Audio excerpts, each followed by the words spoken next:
مقدمہ اسلامی تاریخ کے طلوع زیارت اور عظمت شہادت میں 8 ذو الحجہ کا دن ایک نہایت اہم مقام رکھتا ہے، کیونکہ اسی روز حضرت مسلم بن عقل نے کربلا کے واقعہ سے پہلے اپنی شہادت دے کر اہل بیت کے حق و صداقت کی خاطر گویا ایک ایسی نودن فداکاری دی جس نے عاشور کے میدان میں پیش آنے والے مظلومیت و آتش شہادت کی غمگین داستان کے لیے راہ ہموار کی۔ اس تحریر میں ہم 8 ذو الحجہ کے تاریخی اور روحانی پس منظر، حضرت مسلم بن عقل کی زندگی، مکہ سے کوفہ کے سفر کا سلسلہ، کوفہ کے عوام کے ساتھ ان کی ملاقاتیں، یزید کے حکمرانوں کے مظالم اور بالآخر اس روز پیش آنے والی شہادت کا تفصیلی بیان کریں گے۔ مزید برآں اس تحریر میں ہم ان کے کردار کے اثرات، ان کی قربانی کے اسباق اور ہمارے معاشرہ و نسل نو کے لیے اس دن کی اہمیت پر گفتگو بھی کریں گے۔ ابتدائی زندگی اور نسب۔ حضرت مسلم بن عقل یزید بن معاویہ کے دورن خلافت میں پیدا ہوئے تھے۔ آپ امام حسین کے چچا زاد بھائی حضرت علی اصغر کے بیٹے حضرت علی بن حسین سید الساجدین کے بھائی تھے۔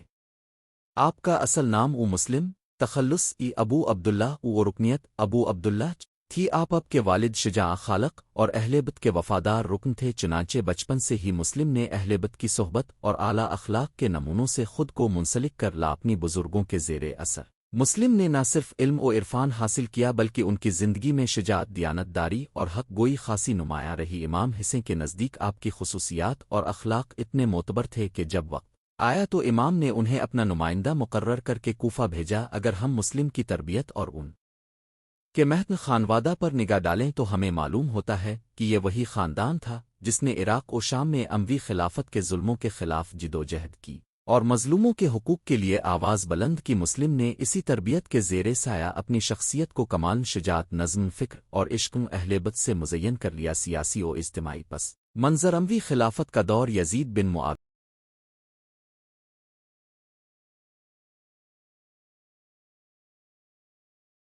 کے ہاتھ میں منتقل ہوا تو عراق کے لوگ ظلم و ستم اور ناانصافی سے تنگ تھے۔ حجاز کے بعد عراق میں اہل بیت کی محبت اور حصے کے نام سے عشق پھیل چکا تھا۔ زیادہ تر لوگ معاویہ کے ظلم سے تیزاب کی طرح تڑپ رہے تھے، اور کوفہ میں اہل بیت کا ایک مضبوط حلقہ وجود میں آیا۔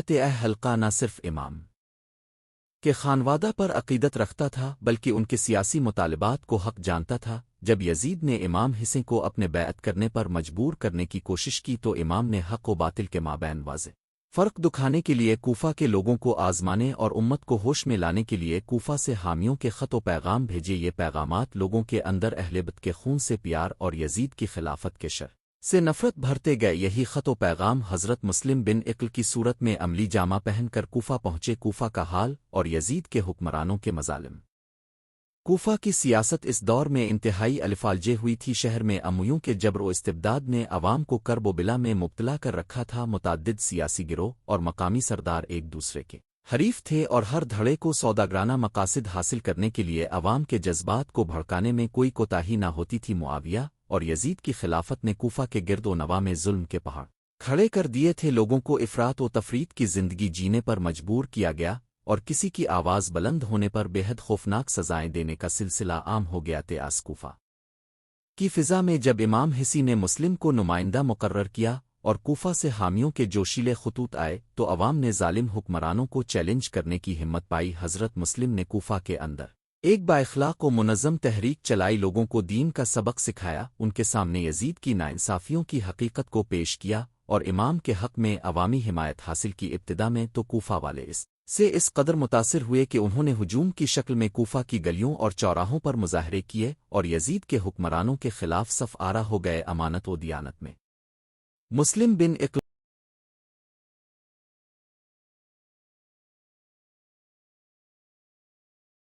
حضرت مسلم نے جہاں کوفہ میں اپنے کام کا سلسلہ شروع کیا وہاں سب سے پہلے اپنی امانت داری اور شجاعت کا مظاہرہ کیا۔ کوفہ کے عوام نے دیکھا کہ یہی وہ شخص ہے جس نے ظلم سے ڈرنے کے بجائے حق اور سچ کا پرچم اٹھا رکھا ہے۔ وہ کسی لالچ ادھمکی سے ڈرنے والا نہیں تھا۔ کافی دن کوفہ میں قیام کے دوران انہوں نے سطحن زمین پر گھوم گھوم کر لوگوں سے رابطہ کیا، ان کے گھروں میں گئے، ان کے دلوں میں گھر کر گئے۔ اس دوران انہیں نمازن عشاء کے بعد گھر پر عبادت کرتے ہوئے گرفتار کر لیا گیا۔ گرفتاری اور حوالگاہ یزید کے حکمرانوں کو دنیا